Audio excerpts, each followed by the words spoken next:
Do you ever stop and wonder why the things you chase, the quick dopamine hits, the instant gratification, the endless scroll, leave you feeling emptier than before? Every time you binge a show you don't even like, every time you swipe for validation that never lasts, every time you reach for a snack you don't need, what's really happening? Are you enjoying it, or is it enjoying you? Here's the brutal truth. You've been wired to hunt pleasure, but the more you catch it, the more it hurts. And the worst part? You didn't even see it coming. We live in a world obsessed with feeling good right now. Pleasure's the currency, sold to us in notifications, sugar highs, and 10-second videos. But why does it never feel like enough? Why does the high fade faster every time? Psychologists have a name for this: the hedonic treadmill. It's the brain's cruel trick. You run toward pleasure, but the finish line keeps moving. You're not winning, you're just exhausting yourself. And deep down, you know it. So let's break this down. Why does chasing pleasure lead to pain? And what's it doing to your mind? Think about this. When was the last time you sat still for 5 minutes without reaching for something to fill the silence? Can you even remember? Your brain's been trained to hate the void. It started small. Maybe a candy bar as a kid when you cried, a screen to keep you quiet. Harmless, right? Wrong. Those tiny rewards planted a seed. Discomfort is bad, pleasure is good. Fast forward to now, and you're an adult who can't handle a single moment of boredom without a distraction. That's not freedom. That's programming. Psychologists call this operant conditioning. Reward a behavior, and it sticks. B.F. Skinner proved it with rats. Press a lever, get a treat. Repeat forever. Sound familiar? Every like on your post, every next episode button, every buzz of your phone, it's a lever. You press it, you get a hit, and your brain lights up. Dopamine floods in, the feel-good chemical. But here's the catch. Dopamine isn't about satisfaction. It's about wanting. It's the hunter, not the feast. The more you chase, the more you crave, and the less you actually enjoy. Ever notice how a new phone feels amazing for a week?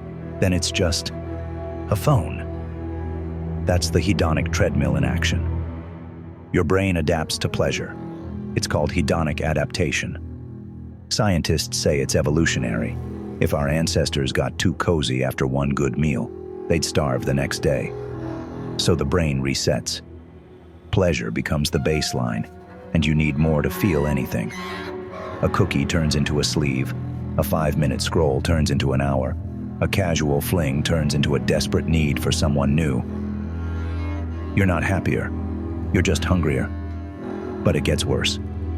Studies show that constant pleasure-seeking rewires your brain. Neuroplasticity, your mind's ability to change, works against you here. Flood it with cheap thrills, and the reward system gets lazy. Real joys, like a quiet walk, a deep conversation, a hard-earned win, start feeling flat. Why? Because they don't spike dopamine fast enough. You've trained your brain to only respond to the instant, the easy, the loud. And when the world can't keep up, the pain creeps in. Restlessness, dissatisfaction, a gnawing sense that something's missing. Let's call it what it is. Pleasure's a drug, and you're hooked. Not in some poetic sense, in a literal chemical one. Dr. Robert Lustig, a neuroendocrinologist, explains it like this. Chronic overstimulation of dopamine kills your receptors. It's why cocaine addicts need more and more to feel the same high. You're not snorting lines, but you're mainlining TikTok, sugar, porn. Pick your poison. The result? Tolerance. A little doesn't cut it anymore. You need bigger doses, faster hits. And when you don't get them, withdrawal, irritability, anxiety, that itch you can't scratch. Here's where the pain really kicks in. Addiction isn't just about the substance, it's about what it steals. Psychologists say compulsive pleasure-seeking shrinks your prefrontal cortex, the part of your brain that plans, decides, and resists. You become impulsive, scattered, weak. Ever wonder why you can't stick to a goal? Why you cave to temptation the second it calls? It's not willpower. It's biology. The more you chase pleasure, the less control you have. You're not running the show anymore. The drug is.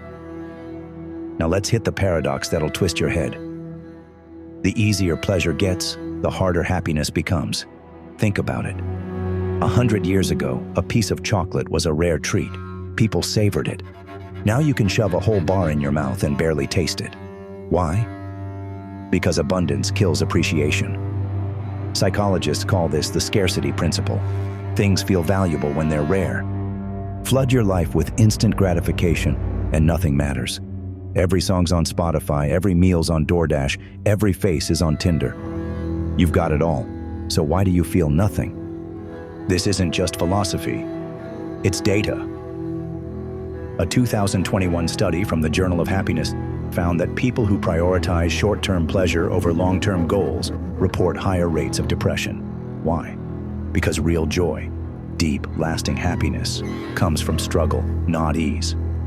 It's the book you finish after weeks, the friendship you build through fights, the skill you grind to master. Pleasure's a spark, joy's a fire. Chase the spark, and you'll never feel the warmth. Look around. Why do relationships fall apart so fast now? Because pleasure's disposable, and we've started treating people the same way. Dating apps promise infinite options. Swipe, match, ghost. No effort, no friction, just a quick hit of attention. But love, real love, takes work. It's messy, slow, uncomfortable. Who has time for that when you've been conditioned to expect everything instantly? The pain isn't just in the breakup, it's in the shallowness you're left with, the inability to connect when it's not effortless. Even friendships suffer. When was the last time you called someone just to talk? Not text, not DM, talk. We've traded depth for convenience, and the loneliness stats prove it. Over 60% of Americans report feeling lonely, despite being connected 24/7. Pleasure's the thief here. It keeps you distracted while your real life erodes. Here's the kicker. This isn't an accident. You're not just failing. You're being played. Big tech, big food, big everything. They've weaponized pleasure to keep you hooked. Psychologists like Tristan Harris, a former Google insider, call it the attention economy. Every ping, every ad, every algorithm is designed to exploit your dopamine system. They don't care if you're happy. They care if you're clicking. Pleasure's their bait, and pain's the price you pay. Aldous Huxley saw this coming in Brave New World. He said the future wouldn't oppress with chains. It'd seduce with comfort. No dictator needed, just a screen that never turns off. You're not forced to obey. You're too busy chasing the next hit to rebel. And the pain? It's silent. It's the focus you can't muster, the dreams you don't chase, the life you don't live. So where does that leave you? Bleeding out on the hedonic treadmill, a slave to your own brain?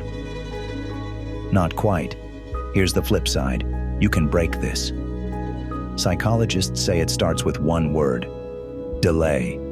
Delay gratification, and you rebuild control.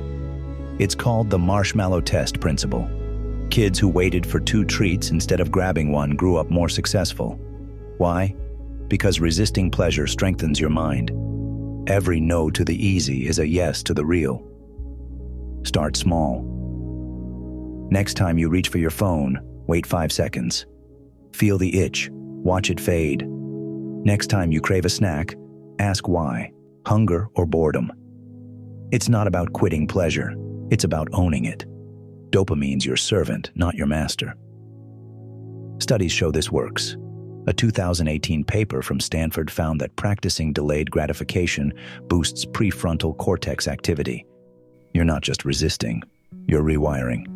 Here's the secret no one tells you. Pain's your ally. Not the endless ache of chasing emptiness, but the sharp sting of effort. Psychologists call it eustress, good stress. It's the burn of a workout, the frustration of a tough problem, the patience of listening when you want to speak. Pleasure's cheap, struggle's priceless. The brain thrives on it. Growth happens when you push, not when you coast. Think of the people who inspire you. The artist who fought rejection, the athlete who trained through injury, The friend who rebuilt after loss. They didn't chase pleasure. They embraced pain. And the reward? Not a quick hit, but a life that means something. That's the psychological truth. Happiness isn't found in pleasure's shallow pool. It's forged in pain's deep fire. So here's the challenge. Next time you feel that pull, the scroll, the snack, the escape, stop. Feel it. Ask, who's in control here? If it's not you, it's them. The apps, the ads, the system betting on your weakness. Decide. One tiny choice at a time, you claw back your mind. You don't need to ditch pleasure, just stop letting it run you. Leave it in the comments. I am in control. Say it, mean it, because if you can write it, you can live it. And if this hit you, if it shook something loose, subscribe. I'm not here to numb you with fluff. I'm here to wake you up. Chasing pleasure leads to pain, but facing pain leads to power. The question is, what are you willing to fight for? Because here's the final twist. Understanding this isn't enough. Your brain's still wired for the quick fix. Your habits still lean toward the easy. Knowledge won't save you. Action will. So tell me, will you keep running on the treadmill, or will you step off and build something real? The pain of staying the same is quiet, but it's there. The pain of changing is loud, but it fades. Choose your pain. Choose your life.